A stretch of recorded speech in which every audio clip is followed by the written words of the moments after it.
মাত্র ৩.৫ বছরের ব্যবধানে ২৫০ আম গাছ থেকে এখন ১৫০০টি আম গাছ রয়েছে সবুজ মিয়ার বাগানে।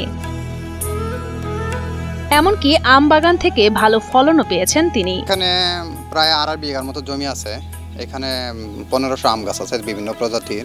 বিগত দিনে এখান থেকে মোটামুটি ভালো ফল পেয়েছি। তো গত সিজনে প্রায় ৫০ মন মতো বিক্রি করেছি। তো এবছর আশা করতেছি ১,০০০ মন প্লাস হবে। সবুজ মিয়ার বাগানে রয়েছে দেখতে কলার মতো লম্বা আম। ব্যানানা ম্যাঙ্গো জাতের এই আমগুলো পাকার সময় হলুদ থেকে গোলাপি রং ধারণ করে, আর আটি একেবারেই চোকা পাতলা। এমনকি স্বাদে অনন্য এই আম। গুণগত মান ভালো ও সুমিষ্ট হওয়ায় এ আমের চাহিদা রয়েছে বেশ। ইতোমধ্যেই বাজারে সবচেয়ে দামি আমের তকমা পেয়েছে ব্যানানা ম্যাঙ্গো। ব্যানানা ম্যাঙ্গো ছাড়াও ফজলি, আমপ্রলি, ল্যাংড়া ম্যাঙ্গো সহ কয়েক প্রজাতির আমের গাছ রয়েছে সবুজ মিয়ার বাগানে। এক একটি আম প্রায় ১ কেজি ৩০০ গ্রাম হয়ে থাকে বলে জানান বাগান মালিক সবুজ মিয়া। তো এখানে আমরা সর্বোচ্চ যেটা পেয়েছি তাইওয়ান গ্রিন ১ কেজি ৩০০ গ্রাম পেয়েছি। আর অন্যান্য প্লাস ওই ডকমাই আছে, ডকমাই পেয়েছি ৩২৫ গ্রাম ৩০০ গ্রাম। তার বাগানে ১.৫ ফিট থেকে ৪ ফিট পর্যন্ত উচ্চতার আম গাছগুলোর কিছু গাছে আম ধরেছে এবং পাকতেও শুরু করেছে। আবার কোনো গাছের ডালে আমের গুটি এবং আমের মুকুল ধরেছে।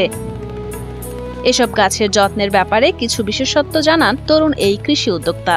গাছের গোড়ার মেন খাবার হচ্ছে ভার্মি কম্পোস্ট বা জৈব সার। রাসায়নিকের পরিমাণ খুবই কম।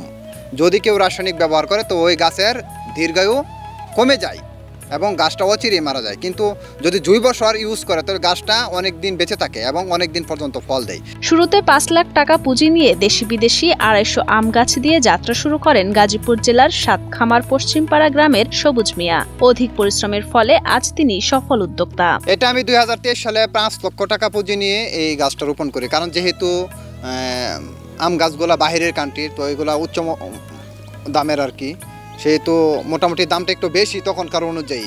প্রথম বছর গত বছর ফলন পেয়েছিলাম, তাও ভালো পেয়েছিলাম আলহামদুলিল্লাহ। তো এই বছর তার চাইতে আরো দ্বিগুণ ফলন আসছে। সবুজ মিয়ার আম বাগানের চমৎকার সৌন্দর্য দেখতে আসেন অনেকেই। তারা আম বাগান করতে অনুপ্রাণিত হচ্ছেন তাকে দেখে। আম গাছটা আছে, সব ফল গাছ লাগানোর ইচ্ছা আছে, আমি এরকম কিছু করতে চাই। এরকম যদি মনে করেন যে একটা কাজের উদ্যোগ নেওয়া যায়, আম বাগান আছে, কমলা বাগান আছে, আঙ্গুর ফলের বাগান আছে, এরকম যদি নেওয়া যায়, উদ্যোগ নেওয়া যায়, তাহলে কাজটা খারাপ না, বেকারত্ব দূর হবে।